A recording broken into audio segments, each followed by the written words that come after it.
রাসূলুল্লাহ সাল্লাল্লাহু আলাইহি ওয়াসাল্লামের দরবারে গে সাহাবে کرام হুজুররা কাতারে কাতারে বসে আছে। হুজুরের দরবারটার মধ্যে কাতারে কাতারে সাহাবে کرام হুজুররা বসা।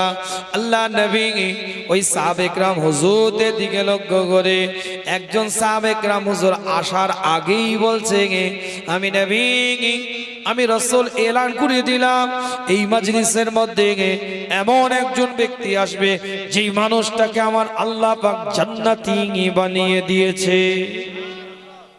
হাদিস বলছি কোন ছোটি কিতাব জোরে বলেন আরো জোরে কে কে আল্লাহকে ডাকবেন একটু হাত তোলেন তো দেখি।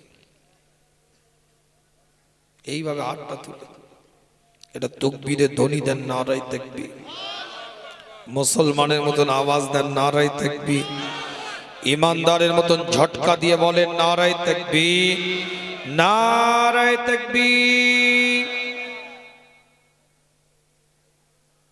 अल्लाह नबी नबी मुहम्मदुर रसूलुल्लाह सल्लल्लाहु अलैहि वसल्लम हुजूर দ্বিতীয় দিন একইভাবে সাহাবাদেরকে নিয়ে আলোচনা করেন। হুজুর আবার বললেন এই মজলিসের মধ্যে এমন একজন ব্যক্তি আসবে আল্লাহ পাক তাকে জান্নাতি বানিয়ে দিয়েছে। লক্ষ্য করে দেখা যায় ওই দ্বিতীয় দিনেও ওই আগের দিনে যাকে রাসূলুল্লাহ সার্টিফিকেট দিয়েছেন সেই সাহাবে کرام হুজুর প্রবেশ করছে। আবার রাসূলুল্লাহ তৃতীয় দিন একইভাবে সাহাবাদেরকে নিয়ে মজলিস করছে। আবার রাসূলুল্লাহ ওই সাহাবা প্রবেশ করার আগে এলান করে দিলেন এই মজলিসের মধ্যে এমন একজন সাহাবা আসবে সেই সাহাবাকে আল্লাহ পাক জান্নাতি বানিয়ে দিয়েছে। লক্ষ্য করে দেখা যায় তৃতীয় দিনও সেই সাহাবা প্রবেশ করেছে। অর্থাৎ একজন সাহাবাকে রাসূলুল্লাহ 3 দিন জান্নাতের সার্টিফিকেট খোলা আম দান করে দিয়েছে। হাদিস বুখারীর riwayat বলছে কোন ছোটি কিতাবের গল্প বলছি না, কোন আলেমের মাজাল নেই হাদিস কেটে দিবে, কোট টু কোট আলোচনা করছি। আল্লাহর নবী নবী মুহাম্মদুর রাসূলুল্লাহ সাল্লাল্লাহু আলাইহি ওয়াসাল্লামের বারগাহে হুজুরের দরবারে একজন সাহাবে کرام হুজুর টুকটুক করে ওই সাহাবার বাড়িতে চলে যায়। ওই সাহাবার বাড়ির সাথে গিয়ে অবস্থান করে তার কাছে মেহমান হিসাবে আশ্রয় নেয়। কিন্তু উদ্দেশ্য হচ্ছে এটা যে রাসূলুল্লাহ সাল্লাল্লাহু আলাইহি ওয়াসাল্লাম যে ব্যক্তিকে 3 দিন পর পর জান্নাতি বলেছেন তার আমালি জিন্দেগিটা কেমন একটু দেখতে হবে। নিশ্চয়ই কোন একটা বিশেষ কিছু ইবাদত করে, বিশেষ কিছু আমালি জিন্দেগি তৈরি করেছে, বিশেষ কিছু আমালের দ্বারা নিজের জীবনটাকে সাজিয়ে তুলেছে। তাই রাসূলুল্লাহ 3 দিন পর পর একজন ব্যক্তিকে জান্নাতি বললেন। সন্দেহ হবে না হবে না? সুবহানাল্লাহ। সন্দেহ হবে না হবে না? কি বলছি আর কি শুনছি? আমি কম বেশি আল্লাহর শুকর আপনাদের দোয়ায় সারা বছরই জলসা করি, কিন্তু আজকে আপনাদের এখানে জলসা করতে যে কষ্টটা হচ্ছে আমার মনে হয় 2-5 জায়গায় এরকম হয়েছে, তার মধ্যে এক জায়গা আপনাদের। কেন রেজাল্ট পাচ্ছি না, এত খেটে খুঁটে বক্তব্য দিয়ে রেজাল্টটা যেন মনে হচ্ছে বিরিয়ানির গন্ধের দিকে চলে গেছে। কথা ঠিক বলছি না? আর যে কজন আছেন মাশাআল্লাহ পুরো কসম খেয়ে এসেছেন যে হুজুরের সাথে কোনো রেসপন্স দেব না, পুরো কসম খাওয়া আছে। একটু সুবহানাল্লাহ বলি, একটু আলহামদুলিল্লাহ বলি, একটু আল্লাহু আকবার বলি না, না দরকার নেই, বসে থাকতো চুপ করে। আল্লাহ পাক কবুল করেন, সকলে বলেন আমিন। তো জোরে বলা যাবে না আমিন? চিৎকার দিয়ে বলা যাবে না আমিন? কলিজা দিয়ে বলা যাবে না আমিন? আল্লাহ নবী আল্লাহ রাসূল ওই সাহাবা 3 দিন পর পর তার সাথে অবস্থান করে দেখছে কোনো বিশেষ আমলই সে সাহাবা করেনি, একই রকম অতিরিক্ত কোনো ইবাদত, অতিরিক্ত কোনো তসবিহ, অতিরিক্ত কোনো জিকির আসগার, অতিরিক্ত কোনো ফিকির, মোরাকাবা, মুশাহিদা, তাজকিয়া নফস, আত্মশুদ্ধি, অতিরিক্ত কিছু করে না, না কিছুই দেখতে পাচ্ছে না। আল্লাহ নবী নবী মুহাম্মদুর রাসূলুল্লাহ সাল্লাল্লাহু আলাইহি ওয়াসাল্লাম হুজুর ওই সাহাবে کرام হুজুরকে মোহাব্বত করে, ওই সাহাবে کرام হুজুরকে জিজ্ঞাসা করে, আমি 3 দিন আপনার কাছে থাকলাম, আপনি রাসূলুল্লাহর দরবারে প্রবেশ করার আগে আল্লাহ নবী আপনাকে 3 বার বলেছে, 3 দিনই বলেছে জান্নাতি আপনি, এটা দেখার জন্য আপনার সোহবতে এসেছিলাম, আপনি কি এমন ইবাদত করেন, কি এমন আপনি বান্দেগি করেন, কি এমন উপাসনা আপনি করেন, কি এমন জিকির আজগার আপনি করেন, কি এমন ফিকির করেন, কি এমন মুরাকাবা করেন, কি এমন মুশাহিদা করেন, কি এমন তাজকিয়া নফস করেন, কি এমন আত্মশুদ্ধি করেন, একটু দেখার জন্য আপনার কাছে এসেছিলাম, একটু লক্ষ্য করার জন্য আপনার কাছে এসেছিলাম। বিশেষ কিছু নিশ্চয় আমল করেন, কেননা রাসূলুল্লাহ আপনাকে 3 দিন পর পর জান্নাতের সার্টিফিকেট দিয়েছে, নিশ্চয়ই বিশেষ কিছু ইবাদত আপনি করেন, কিন্তু কিছুই তো দেখতে পেলাম না, অতিরিক্ত ইবাদত তো কিছুই লক্ষ্য করলাম না, কিন্তু আপনি কি এমন ইবাদত করেন একটু বলেন। ওই সময় ওই সাহাবে کرام হুজুর বলে, আপনি আমাকে এ কথা যখন বললেন, রাসূলুল্লাহ কেন আমাকে জান্নাতি বলেছে সেটা আমি জানি না, কিন্তু আমি একটা কথা আপনাকে বলি, আমি যখন বিছানার মধ্যে শুয়ে যাই, আমি যখন বিছানার মধ্যে শুয়ে পড়ি, আমি সারা দিনের কথা ভাবতে থাকি, কি আমার সাথে কি কষ্ট দিল, কি আমার মনে কি ব্যথা দিল, কি আমার মনে কোন যন্ত্রণা দিল, কি আমার সাথে দুর্ব্যবহার করলো, কি আমার সাথে খারাপ ব্যবহার করলো, এক একটা মানুষের কথাগুলোকে আমি চিন্তা করতে থাকি, আর এক একজনকে আমি ক্ষমা করতে থাকি, আমি মাফ করতে থাকি, কারোর প্রতি হিংসা নিয়ে, কারোর প্রতি বদলা নেবার মানসিকতা নিয়ে, কারোর প্রতি প্রতিশোধ নেওয়ার মানসিকতা নিয়ে, যে আজ সে আমাকে বলেছে, আগামীকাল আমি তাকে কথা দিয়ে প্রতিবাদ করব, আজ সে আমাকে বলেছে, আগামীকাল তাকে আমি এই কথা দিয়ে তাকে পরাস্ত করব, আজ সে আমাকে বলেছে, আগামীকাল আমি তাকে এই কথার দ্বারাই তাকে আমি সমাজের বুকে অপমান করব, এই মানসিকতা বদলা নিয়ে নেওয়ার আমি মানসিকতা নিয়ে ঘুমাই না, আমি সবাইকে ক্ষমা করে দিই, মাফ করে দিই, সবাইকে ক্ষমা করে দিয়ে আমি ঘুমিয়ে যাই। আল্লাহ নবী আল্লাহ রাসূলের বারগাহে এসে সাহাবে کرام হুজুর বলতে থাকে, হুজুর আপনি যাকে 3 দিন পর পর জান্নাতি বলে ঘোষণা দিয়েছিলেন, হুজুর ওই সাহাবা সোহবতে গিয়েছিলাম, কিন্তু অতিরিক্ত কোনো ইবাদত দেখতে পাই নাই, অতিরিক্ত কোনো জিকির দেখতে পাই নাই, অতিরিক্ত কোনো ফিকির দেখতে পাই নাই, কিন্তু হুজুর ওই সাহাবার সাথে কথা বলেছিলাম, সেই সাহাবা বলে সে রাত্রির বেলায় ঘুমাবার সময় সকলকে ক্ষমা করে দিয়ে ঘুমিয়ে যায়। আল্লাহ নবী এলান করে দেয়, ওই বান্দা দুনিয়ার বুকে সকলকে ক্ষমা করে যেমন ঘুমিয়ে যায়, আমার আল্লাহ ওই বান্দাকে কিয়ামতের ময়দানে ক্ষমা করে জান্নাতি বানিয়ে দেয়। জোরে বলবেন, আরো জোরে বলা যাবে। আল্লাহ নবী নবী মুহাম্মদুর রাসূলুল্লাহ সাল্লাল্লাহু আলাইহি ওয়াসাল্লামের উপরে আয়াতকে আল্লাহ তাই নাজিল করে দেয়, ওয়াল আফিনা আনিন নাস, মানুষকে ক্ষমা করবে, এটা মুমিনের একটা বড় পরিচয়, মানুষকে মাফ করবে, এটা মুমিনের একটা বড় পরিচয়। আল্লাহ কোরআন দিয়ে জানিয়ে দিলেন, আমি আল্লাহ, আমি মাওলা, আমি পরওয়ারদিগার বেনিয়াজ এলান করে দিলাম, ওয়াল আফিনা আনিন নাস ওয়াল্লাহু ইউহিব্বুল মুহসিনিন, আর আমার আল্লাহ ওই মুহসিনিন, ওই বান্দাগুলোকে বড় মোহাব্বত করে থাকে। জোরে বলে, আরো জোরে বলেন, কিতাবটা খুলে দেখেন, না বানোয়াটি আলোচনা আপনাদের খেদমাতে নয়, দলিল কেন্দ্রিক দুটো কথা আপনাদের খেদমাতে। বুখারীর রিওয়ায়াত বলছি, মুসলিমের রিওয়ায়াত বলি, পরিষ্কার অক্ষরে লেখা আছে হযরত সুয়াইব রাদিয়াল্লাহু তাআলা আনহু থেকে বর্ণিত, তিনি বলেন রাসূলুল্লাহ সাল্লাল্লাহু আলাইহি ওয়াসাল্লাম বলেছেন, মুমিনের ব্যাপারটা আশ্চর্যজনক, তার সমস্ত কাজই কল্যাণকর। মুমিনের ব্যাপারটা আশ্চর্যজনক, তার সমস্ত কাজই হচ্ছে কল্যাণকর। মুমিন যখন অন্যের ব্যাপারে এরূপ নয়, মুমিনের ছাড়া অন্যের ব্যাপারে এরূপ নয়, তার জন্য আনন্দ কোনো কিছু হলে আল্লাহর শুকর আদায় করে, তাতে তাদের মঙ্গল হয়ে থাকে, কল্যাণ হয়ে থাকে। আবার ক্ষতিকর কিছু বিষয় হলে আল্লাহর দরবারে ধৈর্য ধারণ করে, এটাও তাদের জন্য কল্যাণকর করে দেয় আমার আল্লাহ।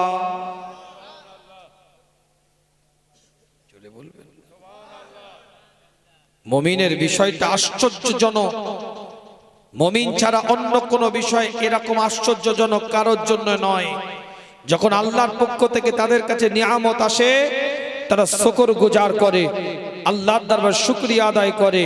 আবার যখন আল্লাহর তরফ থেকে তাদের উপরে কোনো রকম ক্ষতিকারক বিষয় হয়ে থাকে, তারা ধৈর্য ধারণ করে, এটাও তাদের জন্য কল্যাণকর হয়ে যায়। জোরে বলে, আরো জোরে। মাসনাদ আহমদ তা খুলে দেখেন, হযরত আব্দুল্লাহ ইবনে ওমর থেকে হাদিসটা রিওয়ায়াত 5840 নম্বর হাদিস, পরিষ্কার করে লেখা আছে হযরত আব্দুল্লাহ ইবনে ওমর রাদিয়াল্লাহু তাআলা আনহু থেকে বর্ণিত, তিনি বলেন রাসূলুল্লাহ সাল্লাল্লাহু আলাইহি ওয়াসাল্লাম জানিয়ে দেন, মানুষ যে সমস্ত বস্তুকে ঢোক গ্রহণ করে, ততবা ঢোকটি আল্লাহর নিকট সবচেয়ে উত্তম, যেটি আল্লাহর সন্তুষ্টি করার জন্য মানুষকে গ্রহণ করে থাকে। কত সুন্দর একটা কথা চিন্তা করেন, মানুষ যে ঢোকটা গ্রহণ করে, এই ঢোক গ্রহণ করাটাও আল্লাহর তরফ থেকে একটা নিয়ামত। এই ঢোক গ্রহণ করার মধ্যে দিয়েও আল্লাহ একটা কল্যাণকর বিষয় জড়িয়ে রেখে দিয়েছে।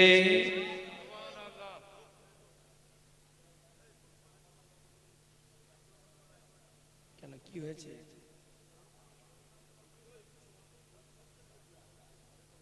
আপনাদের আগে থেকেই ছিলাম ব্যবস্থা করে। ঠিক আছে, বন্ধ করে দে, কি আছে? যেটা সুবিধা সেটা করেন, অসুবিধা কাউকে কষ্ট দিয়ে তো ইসলাম নয়। কি ওই কথা ঠিক না, কিন্তু এগুলো আপনাদের আগে থেকে পরিকল্পনা দরকার। আল্লাহ পাক সকলকে কবুল করেন, সকলে বলেন আমিন। জোরে বলা যাবে না আমিন? চিৎকার দিয়ে বলা যাবে না আমিন? এখানে এসো মাইকলা, এ মাইকলা, হরেন বন্ধ, এই জায়গাটা অ্যাডজাস্ট করো। বসো বসো, তুমি ব্যস্ত হচ্ছ কেন? তোমাকে তুলে নিয়ে চলে যাবে নাকি? তুমি বসো, এর ভলিউমটা বাড়ো, ফিডব্যাকটা বাড়ো। নবী মুহাম্মদুর রাসূলুল্লাহ সাল্লাল্লাহু আলাইহি ওয়াসাল্লাম জানিয়ে দেয়, আল্লাহ নবী নবী মুহাম্মদুর রাসূলুল্লাহ সাল্লাল্লাহু আলাইহি ওয়াসাল্লাম এলান করে দেয়, হযরত আবু সাঈদ খুদরি রাদিয়াল্লাহু তাআলা আনহু থেকে হাদিসটা রিওয়ায়াত, একাধিক হাদিস দ্বারা প্রমাণিত। আল্লাহর নবী নবী মুহাম্মদুর রাসূলুল্লাহ সাল্লাল্লাহু আলাইহি ওয়াসাল্লাম জানিয়ে দেয়, কোন মুসলমান ব্যক্তি মানসিক বা শারীরিক কষ্ট পেলে, কোন শোক দুঃখ পেলে অথবা ক্ষতিগ্রস্ত হলে, সে যদি ধৈর্য ধারণ করে, প্রতিদানে আল্লাহ তার গুনাহকে ক্ষমা করে দেন।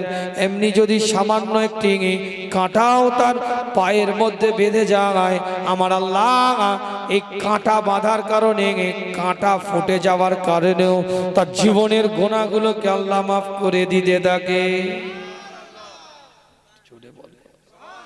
আরো জোরে বলেন, আল্লাহর নবী নবী মুহাম্মদুর রাসূলুল্লাহ সাল্লাল্লাহু আলাইহি ওয়াসাল্লাম জানিয়ে দেয় হযরত আবু হুরায়রা রাদিয়াল্লাহু তাআলা আনহু থেকে হাদিসটা রওয়ায়াত আল্লাহ নবী আল্লাহ রাসূল এলান করে দেয় তিরমিজি শরীফের হাদিস 2402 নম্বর হাদিস মুমিন নরনারী জান ও মাল সন্তানের উপরে বিপদ আপদ আসতেই পারে মুমিন নরনারী জান ও মাল সন্তানের উপরে বিপদ আপদ আসতেই পারে অবশেষে আল্লাহর সাথে সে সাক্ষাৎ করে এমন অবস্থায় সে তার গুনাহগুলোকে আমার আল্লাহ পাক ক্ষমা করে দেয় যেন তার আগে কোনোদিন কোনো গুনাহই ছিল না এই অবস্থায় ধৈর্যের সাথে রবের সাথে ওই বান্দা বান্দি আল্লাহর কাছে সাক্ষাৎ করতে থাকে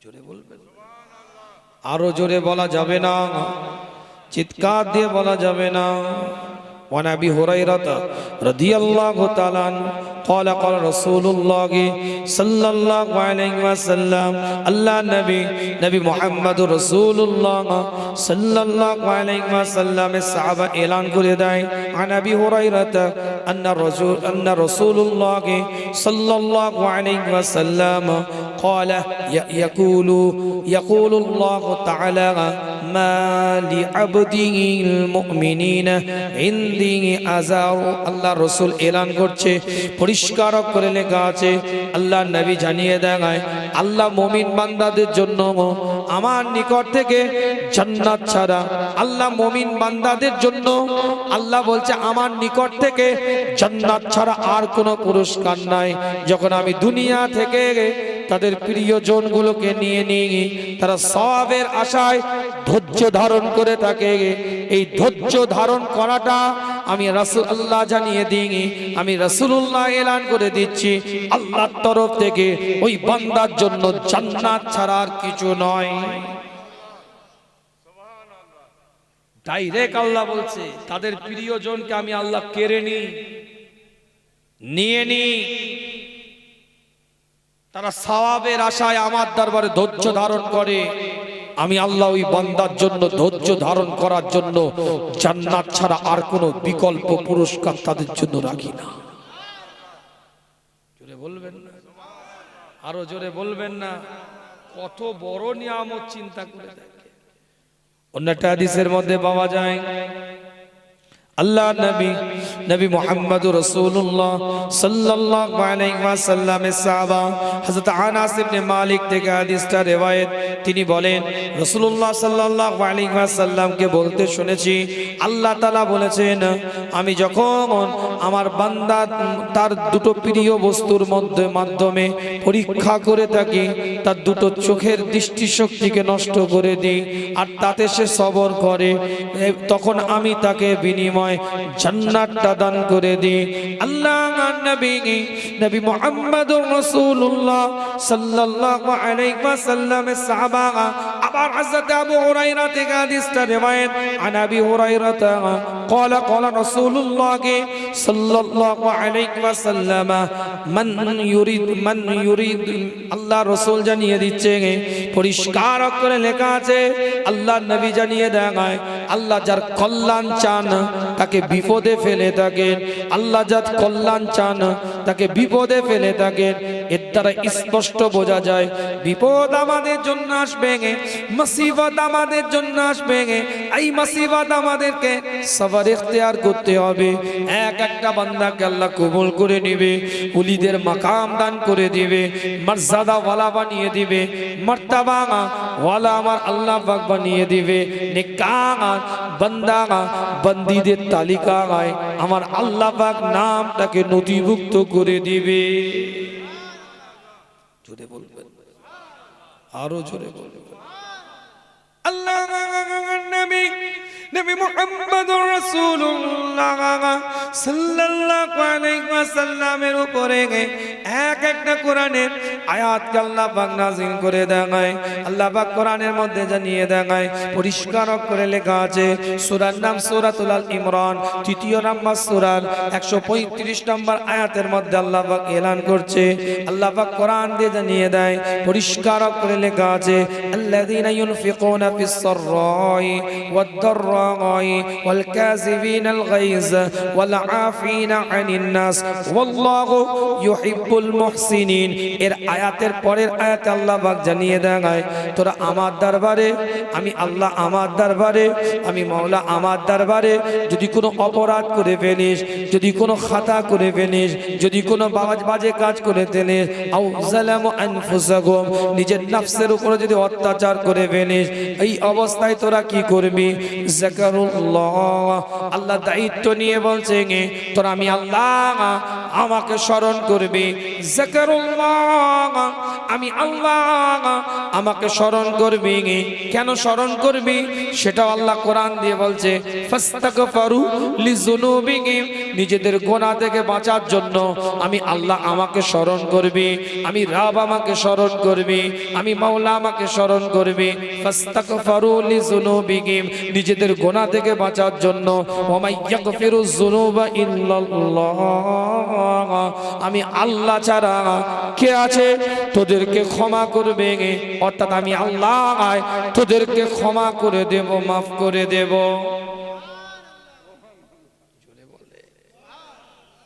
বিস্তারিত আলোচনা আপনাদের খেদমতে নয়, সূরা বাকারা থেকে আলোচনা শুরু করেছিলাম 153 নম্বর আয়াত দিয়ে। সূরা নাহাল থেকে দুটো ইবারত তুলে আলোচনা করেছি, একটা সূরা মুআরিজ থেকে আলোচনা করেছি, একটা পয়েন্ট থেকে সূরা আল ইমরান থেকে দলিল দিয়েছি, একটা হাদিসের ইবারত তুলে আপনাদের খেদমতে আলোচনা।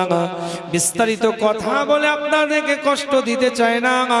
যাদের পরিবারের কেউ না দুনিয়া থেকে চলে গেছে, আল্লাহর ডাকে সাড়া দিয়ে দিয়েছে, রবের ডাকে চলে গিয়েছে, আল্লাহ কোরআন দিয়ে বলছে এই তাদের জন্য তোমরা যদি ধৈর্য ধারণ করো, সবর ইখতিয়ার করো, আল্লাহ তাদেরও মাকাম বাড়িয়ে দিবে, তোমাদেরও মাকামকে আল্লাহ পাক বাড়িয়ে দিবে।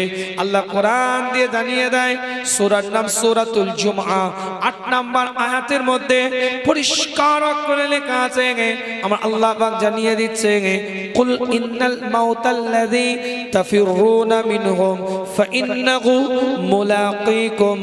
আল্লাহ কোরআন দিয়ে জানিয়ে দেয়, তোমাদের মৃত্যু সামনাসামনি তোমাদেরকে হতে হবে, যতই তোমরা নিজেদেরকে পালায়ন করার প্রচেষ্টা করো না কেন। কিতাবটা খুলে দেখে নেন, সূরার নাম সূরাতুল আন-নিসা, সূরা নিসা 4 নম্বর সূরার 78 নম্বর আয়াতের মধ্যে আল্লাহ পাক পরিষ্কার করে জানিয়ে দেয়, আইনামা তাকুনু ইউদরিকুমুল মাউত ওয়ালাউ কুনতুম ফি বুরুজিম মুশাইয়াদা। শুধু দুর্গের মধ্যে, শুধু অট্টালিকার মধ্যে যদি তোমরা নিজেদেরকে আশ্রয় কেন্দ্র বলে মনে করো, শুধু দুর্গটাকে, শুধু অট্টালিকাটাকে যদি তোমরা নিজেদের আশ্রয় কেন্দ্র বলে মনে করো, রাসূলুল্লাহ সাল্লাল্লাহু আলাইহি ওয়াসাল্লাম কোরআনের ইবারত দিয়ে জানিয়ে দিচ্ছে, ওই সুদূর দুর্গের মধ্যে, অট্টালিকার মধ্যে গিয়ে মৃত্যু তোমাদেরকে পাকড়াও করে নেবে। কেন সুবহানাল্লাহ বলে? মৃত্যু না, আল্লাহর কুদরতের জন্য। সুবহানাল্লাহ।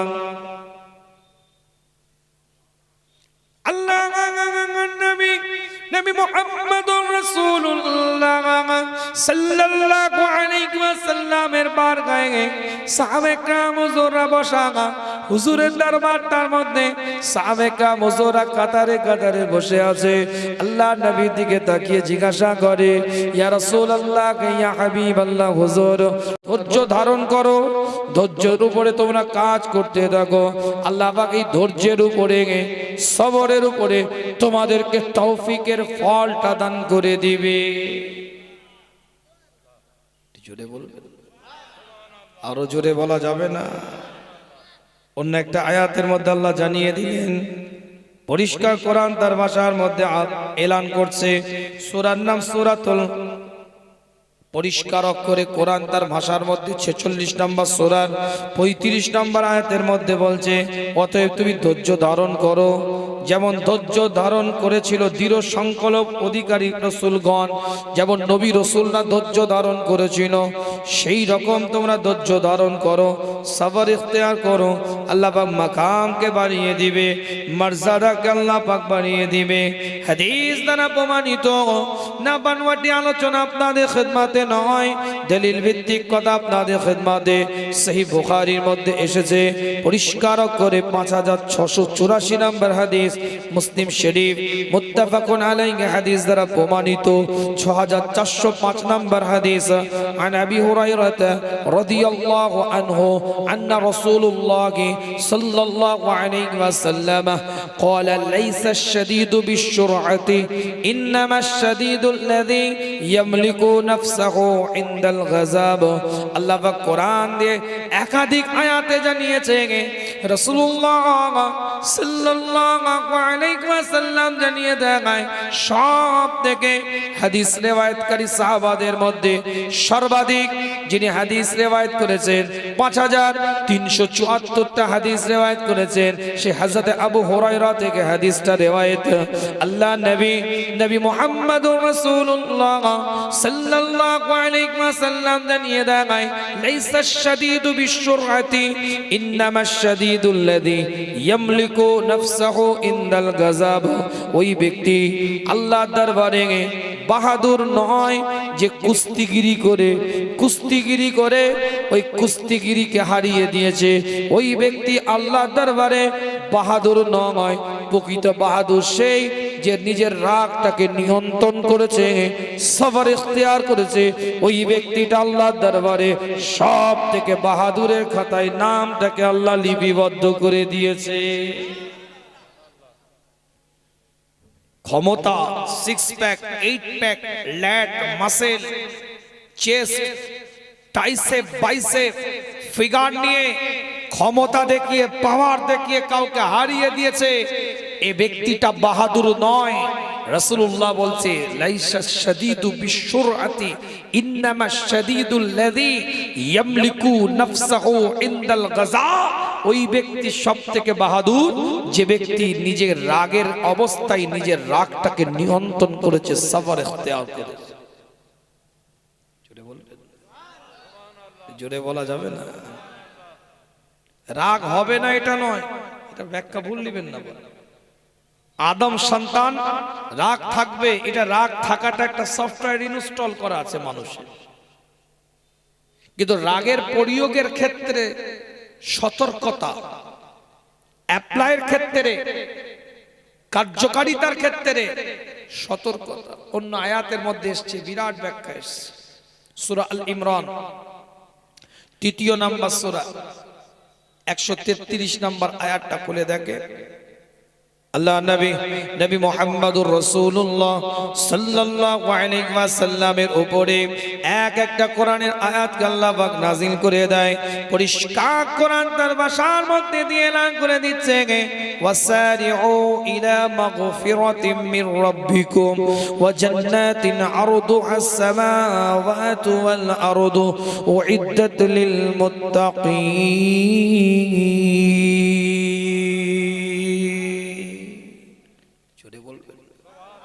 আরো জোরে বলা যাবে না।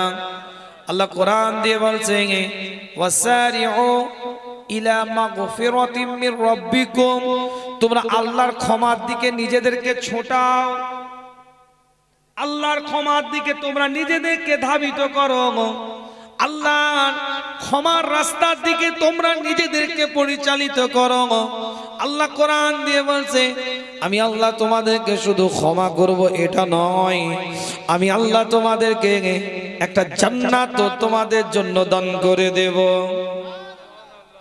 উইদ্দাত লিল মুত্তাকিন, যে জান্নাতটাকে আমি আল্লাহ মুত্তাকিনদের জন্য বরাদ্দ রেখেছি। এই মুত্তাকির পরিচয়টা দিতে হবে।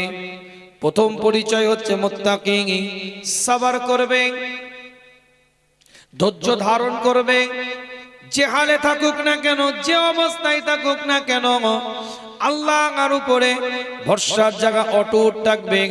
কিতাবটা খুলে দেখেন, আল্লাহ পাকের কাবা বাইতুল্লাহ, আল্লাহ পাকের একজন বান্দি তাওয়াফ করছে। কোন কাবা বাইতুল্লাহ? যে কাবা বাইতুল্লাহ সম্পর্কে এই সূরার মধ্যে বলা হয়েছে। কোন সূরা?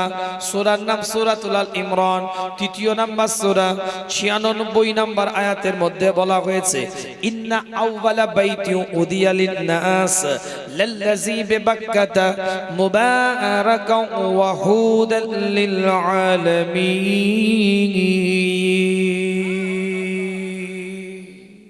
জোরে বলে, আরো জোরে বলেন আল্লাহু আকবার, আরো জোরে বলেন আল্লাহু আকবার।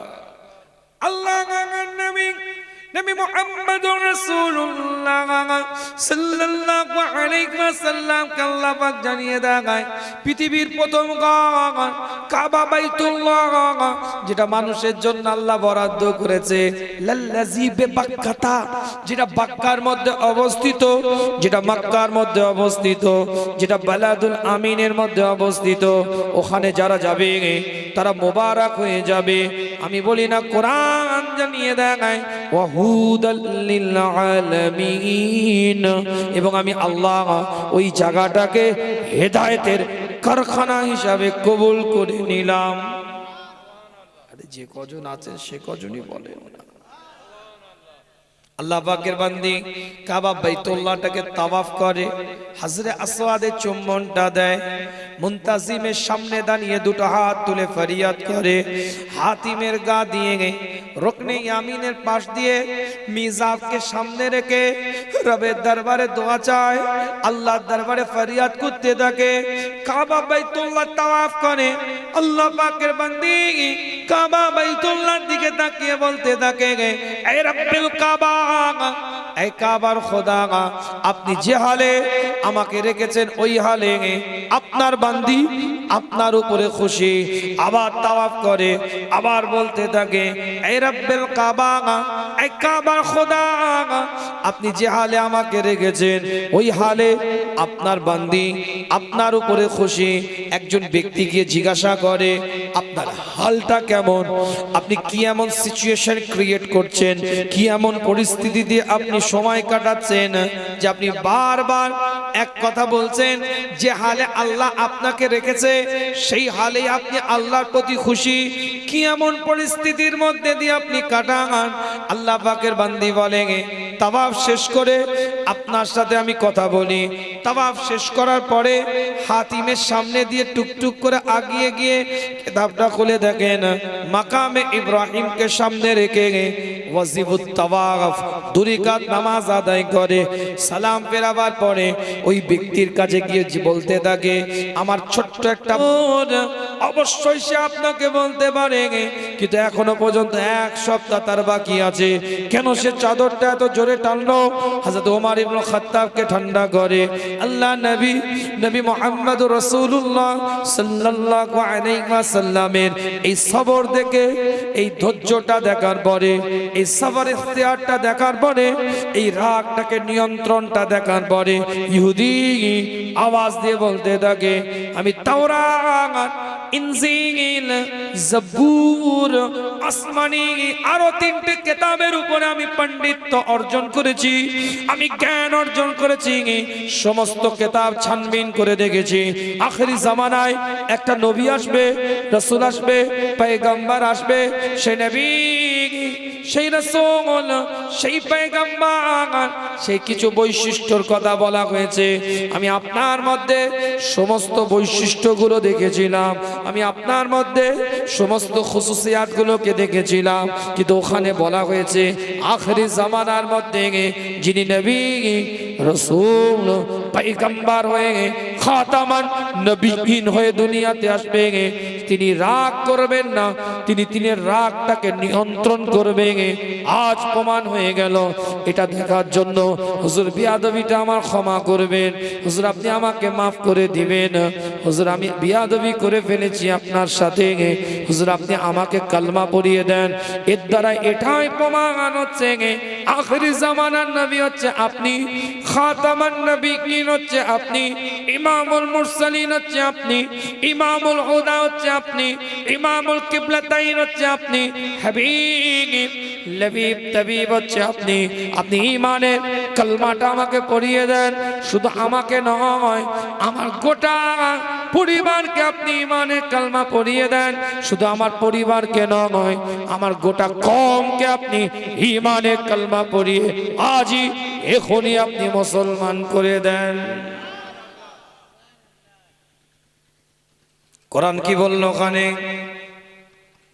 হাদিস কি বললো এখানে, একটু বুঝুন। আলোচনা কোট টু কোট আলোচনা করছি দলিল দিয়ে। হুজুরের দরবারে একজন ব্যক্তি এসে বলে, হুজুর আমাকে উপদেশ করুন, আউসিনি আমাকে উপদেশ করেন। হুজুর বললেন লা তাকদাব, তুমি রেগে যেও না। এইভাবে রাসূলুল্লাহ সাল্লাল্লাহু আলাইহি ওয়াসাল্লাম উপদেশটা দিলেন, নিজেও রাগ করেননি, অপরকে রাগ নিয়ন্ত্রণ করার উপদেশ দিলেন। আর কোরআন এবারাত দিয়ে বলছে, সূরার নাম সূরাতুল আল ইমরানের 134 নম্বর আয়াতের মধ্যে আল্লাহ পাক জানিয়ে দিচ্ছে যে দ্বিতীয় নাম্বার মুমিনের বৈশিষ্ট্য হচ্ছে ওয়াল কাযিবিনাল গাইজ, সে রাগটাকে নিয়ন্ত্রণ করবে, ওয়াল আফিনা আনিন নাস। আমি বলি না, কোরআন জানিয়ে দেয় তৃতীয় নাম্বার মুমিনের বৈশিষ্ট্য হচ্ছে সে মানুষকে ক্ষমা করতে থাকবে। জোরে বলবেন, আরো জোরে বলবেন। ওয়াল আফিনা আনিন নাস, বিরাট ব্যাখ্যায় তাফসিরে। ক্ষমতা আজকে তোমার, আমি টুপ করে বসে আছি, তুই তো কখন ক্ষমতা থেকে নামবি, গলায় পা কখন আমি দেব, কথা বুঝতে পারেন? দাদাগিরি এখন করে নে, পাওয়ার আছে, আধিপত্য আছে, স্ট্যাটাস আছে, লোকবল আছে, জনবল আছে, একটা দাদার থাবা পিছনে আছে, সিনা 56 ইঞ্চি করে ঘুরে বেড়াচ্ছিস। আজ দাদাগিরি দিয়ে নে, 3 ফুটের ঢালাই রাস্তা গায় 1.5 ফুটের চাল বের করে আছিস, ক্ষমতা দেখাচ্ছিস, ওসি তোর হাতে। এই কথা বলে না কেন? আর আমি চিন্তা করছি তোকে ক্ষমতা থেকে সরিয়ে তোর গলায় পাটা কখন দেব না, এটা মুমিনের চিন্তা নয়। কি বলছেন আপনি? আমার কথাটা বোঝা যাচ্ছে না? বোঝা যায় না, অসুবিধা হচ্ছে? আবার আমি যখন ক্ষমতায় আছি, তিনি ভাবছে একে নাবিয়ে কি করে থেতো করা যায়। সে ক্ষমতায় আছে, তিনি ভাবছে একে নাবিয়ে কি করে থোর পোচা করা যায়, ওকে নাবিয়ে কি করে ওলছিলা করা যায়। হ্যাঁ, মেনে নিলাম সে অপরাধ হয়তো কিছু করেছে, ধোয়া তুলসী পাতা নয়। কথা বলে না কেন? কিন্তু আপনি যেটা ভেবে রেখেছেন এটা কি মহান কাজ করবেন বলে ভাবছেন আপনি? মুমিনের পরিচয় না বানোয়াটি আলোচনা, অন্য কাজে কোনো জায়গায় নয়, দলিল দিয়ে বোঝাচ্ছি আপনাদেরকে। আল্লাহ পাক কোরআন দিয়ে জানিয়ে দেয় ওয়াল আফিনা আনিন নাস, মুমিন কোশ্চিনকালে বদলা নেওয়ার মানসিকতাই থাকে না, প্রতিশোধ নেওয়ার মানসিকতাই থাকে না। মুমিন তার অন্তরটাকে ক্ষমার দ্বারাই সাজিয়ে তুলে, যে হালেই থাকুক না কেন মুমিন ক্ষমা করে দেয়, মাফ করে দেয়। ওয়াল আফিনা আনিন নাস, এটাই হচ্ছে মুমিনের বড় পরিচয়।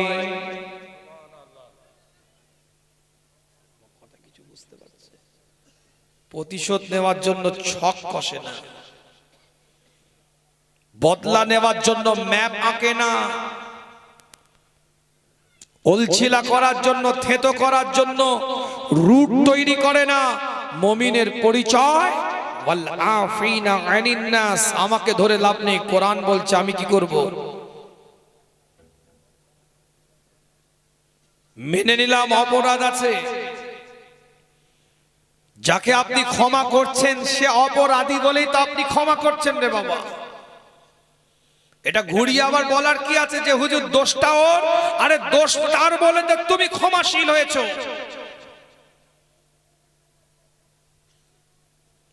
সব থেকে বিচক্ষণ ব্যক্তিকে, সব থেকে ইন্টেলিজেন্ট পারসনকে, সব থেকে বুদ্ধিমান মানুষটাকে আল্লাহ নবী আল্লাহ রসুল জানিয়ে দেয় সব থেকে বুদ্ধিমান ওই ব্যক্তি যে মৃত্যুকে স্মরণ করে এবং মৃত্যুর জন্য প্রস্তুতি নেয়, সেই ব্যক্তি সব থেকে বুদ্ধিমান একজন ব্যক্তিত্ব।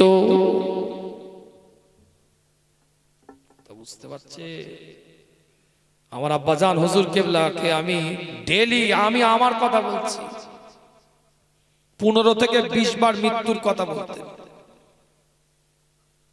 হুজুর কেবলা যার সাথে কথা বলতেন, ক্লোজ সম্পর্ক ছিল, আমি তাদেরকে দিয়ে প্রমাণ করিয়ে দেব, কথা শেষে মৃত্যুর কথা একবার না একবার বলবে।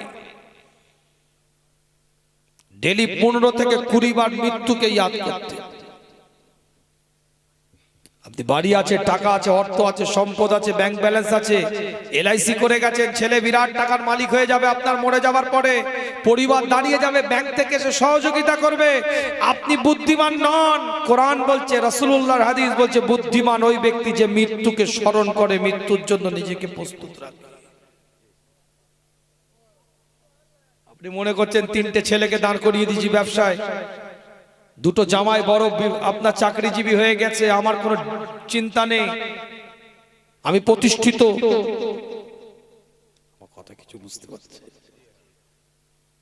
প্রতিষ্ঠিত আপনি নন, আপনি মৃত্যুকে স্মরণ করেছেন, মৃত্যুর জন্য প্রস্তুতি কিছু নিয়েছেন, নিচ্ছেন তো। 72-এর পরে 2 কাঠা ভাইয়ের সম্পত্তি এখন আপনার নামে রেকর্ড করা আছে, জোর করে ক্ষমতা দেখিয়ে নিচ্ছেন তো। 75-এর পরে প্রতিবেশীর হক এখনো নষ্ট করে বসে আছি আমি। কথা ঠিক বলছি? দাড়ি বড় করে দিয়েছেন, মাশাআল্লাহ খুব ভালো। একবার উমরায় চলে গেছেন, মনে হচ্ছে আসমান থেকে ফেরেশতা নেমে এসেছে। মসজিদের মুয়াজ্জিনের আগে গিয়ে বসে আছে চাচা, জিকিরের ফুলঝুরি চলছে, আল্লাহ আল্লাহ আল্লাহ আল্লাহ। খবর লে দেখে যাও, এখনো সবজি রং করে চালিয়ে দিচ্ছে। কথা ঠিক বলছি না? হাজার হাজার লাখ লাখ টাকার সবজি রং করে চালায়, পরে দাঁড়িয়ে রেখে ফুরফুরা হুজুরের হাতে বায়াত হয়ে 20 বার হুজুরের দরবারে গিয়ে জিয়ারত করছে। কথা ঠিক বলছি না? যার কলজের মধ্যে রং করা সবজি গেছে, ওদের কাছে ক্ষমা চাইতে হবে, তাহলে পৃথিবীর কোনো ক্ষমা তোমার কাজে আসবে না। বুঝাতে পারছি? ধোঁকাবাজি চলে না।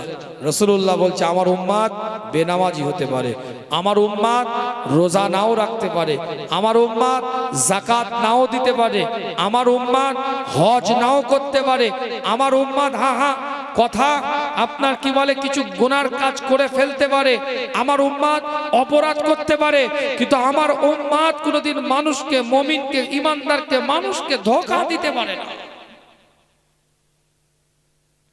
যে ধোঁকা দেয় সে আমার উম্মতের খাতায় নাই। কিন্তু ভাই কিছু মনে করবেন না, ধোঁকা চক্র চলছে, ধোঁকা চক্র চলছে। ভালো ভালো পরিবারের সন্তান মানুষকে ধোঁকা দিচ্ছে। মদ মাতালের কথা বলিনি, ড্রেস আপওয়ালা মানুষ ধোঁকা দিচ্ছে, পোশাক পরিধানকারী মানুষ ধোঁকা দিচ্ছে, ট্যাগ লাগানো, স্টাম্প লাগানো মানুষ ধোঁকা দিচ্ছে, যাদের ব্যাকগ্রাউন্ড আছে, পরিচয় আছে, পরিচিতি আছে, তারা ধোঁকা দিচ্ছে। কথা ঠিক বলছি না? আল্লাহ আমাদের সকলকে কবুল করেন, সকলে বলেন আমিন। জোরে বলা যাবে না আমিন? চিৎকার দিয়ে বলা যাবে না আমিন? জীবনের নীতিমালা তৈরি করে, উসুল অনুযায়ী জীবনটাকে বানান। নাটক করে লাভ নেই, অভিনয় করে লাভ নেই। আল্লাহ কবুল করে একটা বান্দাদেরকে ওলিদের খাতায় আল্লাহ নামটা লিখে দিবে। সবরের জায়গা তৈরি করেন। কবরে যেতে হবে, চলে যেতে হবে, রবের ডাকে ডাক এসে যাবে, আল্লাহর দরবারে আল্লাহর হাওয়ালা হয়ে যেতে হবে। দুনিয়াতে আসার একটা ধারাবাহিকতা আছে। দাদা এসেছে, বাপ এসেছে, তারপরে ছেলে, যাওয়ার কোনো ধারাবাহিকতা নেই। সব রয়ে যাবে, পোতা চলে যাবে। বাপ রয়ে গেছে, দাদা রয়ে গেছে, পোতা চলে গেছে। সিরিয়াল মেনটেন যাওয়াতে হয় না, আসাতে হয়। তরতাজা যুবক ছেলে রাস্তার উপরে তরপে মারা গেছে, প্যারালাইসিস হয়ে 20 বছর বিছানের মধ্যে বিছান সজ্জা হয়ে পড়ে আছে, এখনো দাদার জান দুক দুক করছে। আইসিইউতে আছে, ভেন্টিলেশন আছে, দাদাকে দেখতে যেছে, দাদুকে দেখতে গেছে, পোতা রাস্তায় বাইক অ্যাক্সিডেন্ট করে মারা গিয়েছে সঙ্গে সঙ্গে, এখনো ভেন্টিলেশনে দুক দুক করছে দাদুর কলজে। নিঃশ্বাসকে বিশ্বাস নাই। আল্লাহ নবী মুহাম্মদুর রাসূলুল্লাহ সাল্লাল্লাহু আলাইহি ওয়াসাল্লাম সাহাবে کرام হুজুরদের দিকে লক্ষ্য করে জিজ্ঞাসা করে, তোমাদের মৃত্যু সম্পর্কে ধারণাটা কি? আল্লাহর নবী মুহাম্মদুর রাসূলুল্লাহ সাল্লাল্লাহু আলাইহি ওয়াসাল্লামের সাহাবাদের ওপিনিয়নটা হুজুর জানতে চায়। কি মনে করো তোমরা মৃত্যুকে? একজন সাহাবে کرام হুজুর উঠে দাঁড়িয়ে বলে, ইয়া রাসূলুল্লাহ, ইয়া হাবিবাল্লাহ, হুজুর আপনার দরবারে আজ এসেছি, আগামী কাল আসতে পারবো এর কোনো নিশ্চয়তা নাই, এর মধ্যবর্তী সময় আমার মৃত্যুটা এসে যেতে পারে। আরেকজন সাহাবে کرام হুজুর উঠে দাঁড়িয়ে বলে, হুজুর আমি এক লুকমা গালের মধ্যে খাবারটা নিয়েছি, আর এক লুকমা নিতে পারবো, এর কোনো নিশ্চয়তা নাই, এর মধ্যবর্তী সময় আমার মৃত্যুটা এসে যেতে পারে। আল্লাহ নবী আল্লাহ রাসূল জানিয়ে দেয়, না, তোমরা যে নিঃশ্বাসটা নিচ্ছ এটা ছাড়তে পারবে, এর কোনো নিশ্চয়তা নাই, এর মধ্যবর্তী সময় তোমাদের মৃত্যুটা এসে যেতে পারে। জীবন তৈরি করে, কবরে যেতে হবে, রবের দরবারে রবের হাওয়ালা হতে হবে, পরবর্তী প্রজন্মকে তৈরি করে। ওই কবরস্থানের পাঁচিরে পিছন সাইডটা অর্ধেক ঝুলিয়ে দিয়ে আপনার বাচ্চা পাবজি খেলবে, আর আপনি কবরে শুয়ে মনে করছে জান্নাতের টুকরা হয়ে যাবে, কোশ্চিন কালো সম্ভব নয়, থেতো করে ফেলবে তোমাকে। কথা কিছু বুঝতে পারলেন না মনে হয়?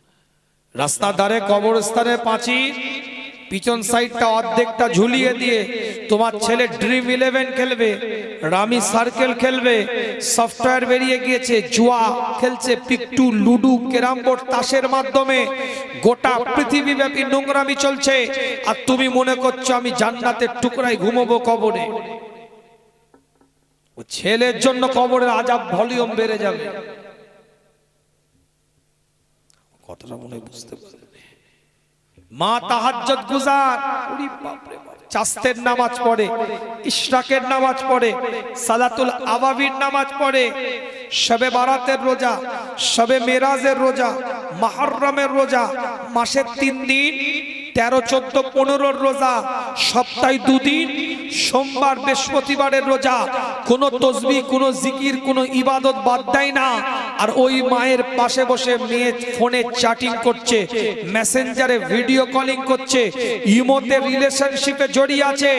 মা হালকা করে বলছে, এ যুগে একটু একটু হয়ে থাকে, সবকিছু ধরতে গেলে হয় না, তোমার ইবাদত তোমার লারু পাকিয়ে তোমার মুখে ছুঁড়ে মারবে। কথাটা মনে বুঝতে পারেন নাকি? আপনি অভিভাবিকা, আপনার দায়িত্ববদ্ধতা আছে। ও মেয়ে কলেজে পড়ে, স্লিপ মারলে হবে না। মেয়ে স্কুলে পড়ে, এ যুগে সবকিছু সামলানো যায় না, এ কথা বলে যুক্তি তর্ক খাড়া করলে হবে না।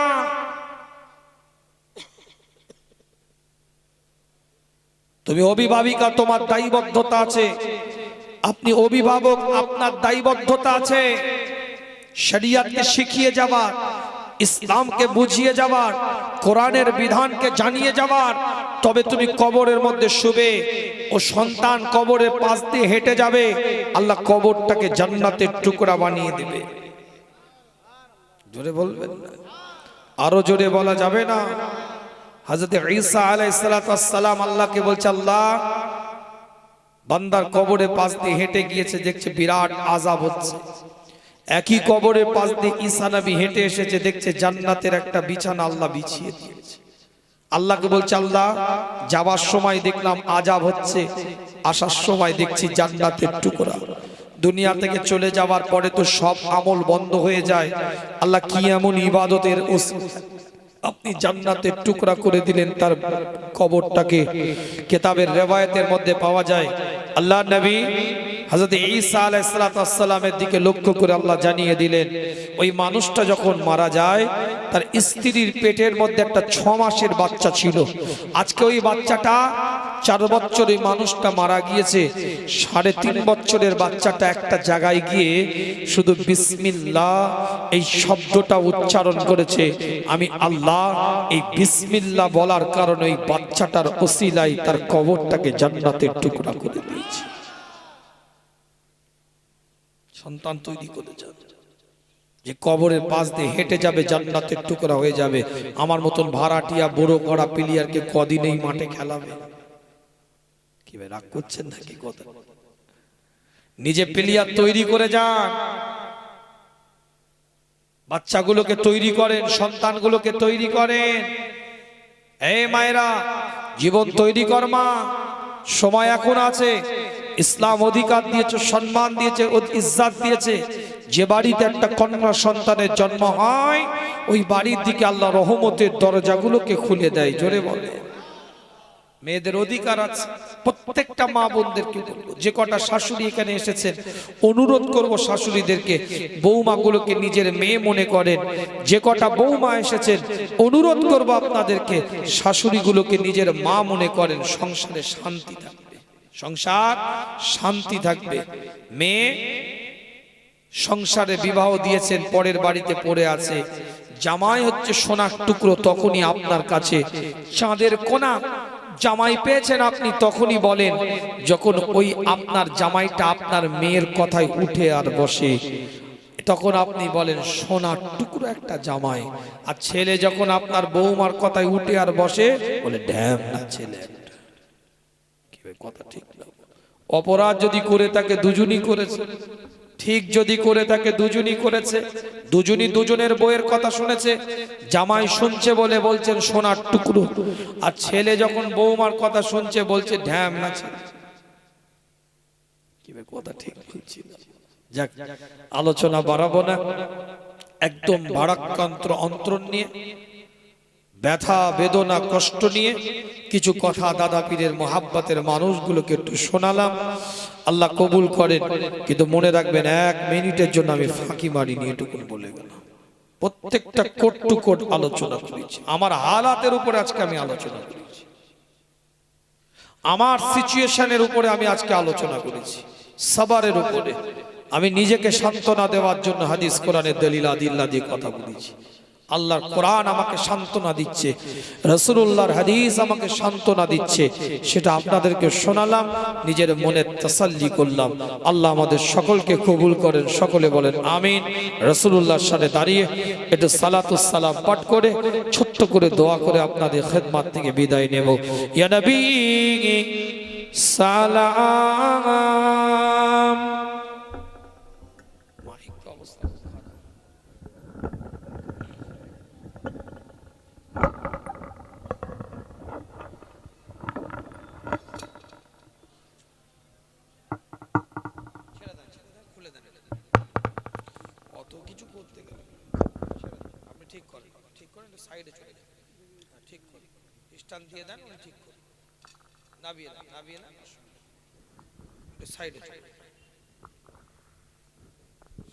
মাশাআল্লাহ, যাক ছিটে ফোটা যায় হয়েছে। কি কথা ঠিক না? কঠিন পরিস্থিতিতে এসেছিলাম, কঠিন সিচুয়েশনে এসেছিলাম। যেন মনে হচ্ছে এলাকায় কিছু সাপ ছেড়ে দিয়েছিল, সাপুরেরা সাপগুলোকে ধরলো, তারপরে স্টেজে কিছু মানুষকে দেখা গেল।